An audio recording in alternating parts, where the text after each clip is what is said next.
Patty continued, but I'm not like most adopted kids. Most don't know their folks, but I know my mum. You do? Lou asked, with a mouthful of rice this time. He looked so surprised, like he should have known this about Patty since they've been friends for so many years. Yep, me and my little sister Maddie go see her all the time, Patty said. She's cool. So why she give you up then? Lou said stupidly.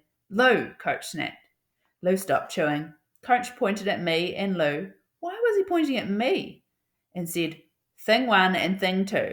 What did you all do before I picked you all up? Study the world's most inappropriate questions? Nah, it's okay, Coach, Patty said. It's actually a good question. She rested her hands on the table. She actually gave us up because she doesn't have legs. They had to get cut off because she got the sugar. Patty paused to make sure we knew what she meant by the sugar. I guess our faces made it clear that we didn't, because she continued, Diabetes. But who takes care of her? I asked. She takes care of herself mainly, but she couldn't take care of us, you know. Patty explained, now fingering the corners of her eyes. So you run for her, Sonny said, now understanding how Patty could somehow relate to his story. Yeah, Patty swallowed. I run for her. Coach handed Patty her silverware. That leaves you, Ghost, he said. And let me tell you, I still wasn't sure what my secret was going to be, but I definitely knew I had to think of it quick because my duck it was getting cold, and cold duck didn't sound too good. At first, I was going to tell them about the shoes, that I stole them, but then I figured Coach would not be okay with that. And even though he said we were telling secrets that we're all going to keep, I learned a long time ago that adults play by different rules. So that was out. But I only had one other real secret, and I didn't know if it was okay to tell, especially over Chinese food. But I couldn't make up a good lie, despite the good job I had been doing lying over the past few days. I just didn't want to look at me different or give anybody anything to pick on me about. I mean, I technically was still getting to know them, but I didn't know them yet. I didn't know anybody besides my family. I never even told Red and Dre stuff like this. Matter of fact, I hadn't even mentioned to them that I was on the running team, just because I didn't want to have to go through the whole, you on a running team? But then I looked around the table. Everybody told such personal stories about their families. So maybe my family story wouldn't be so bad after all.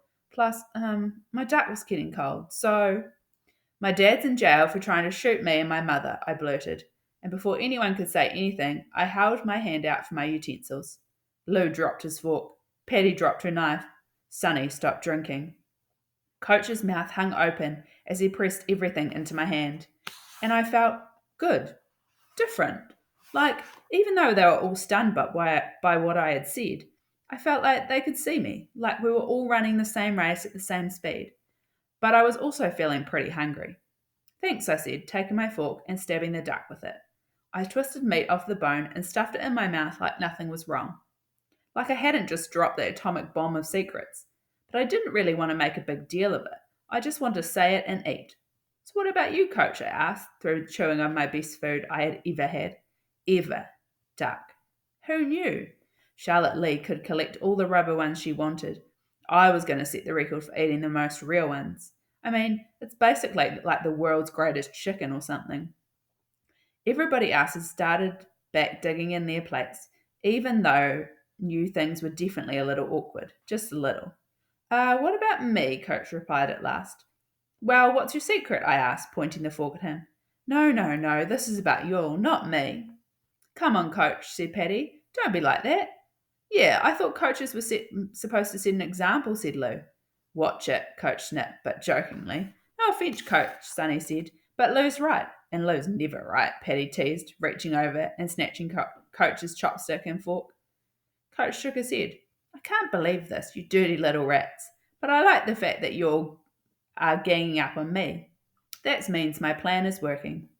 He puts his hand together like an evil villain. You're bonding.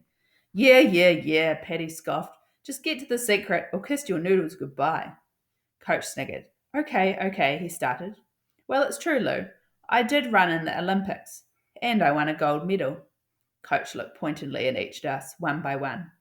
Okay, so there, he said, snatching his fork and chopsticks back from Patty. And the conversation for the rest of the night was pretty much all about the Olympics. Coach didn't really say too much more about it. It was mainly just us talking about